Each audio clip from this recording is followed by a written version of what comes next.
This is a covenant that I will make with them after those days, saith the Lord. I will put my laws into their hearts, and in their minds will I write them. And their sins and iniquities will I remember no more. Now where remission of these are, there is no more offering for sin.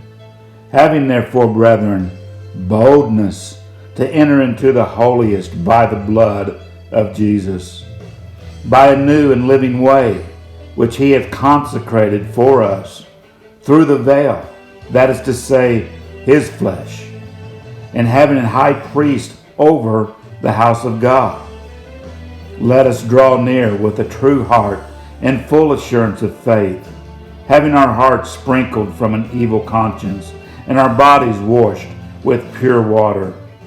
Let us hold fast the profession of our faith without wavering, for he is faithful that promised. And let us consider one another to provoke unto love and to good works, not forsaking the assembling of ourselves together, as the manner of some is, but exhorting one another, and so much more as ye see the day approaching.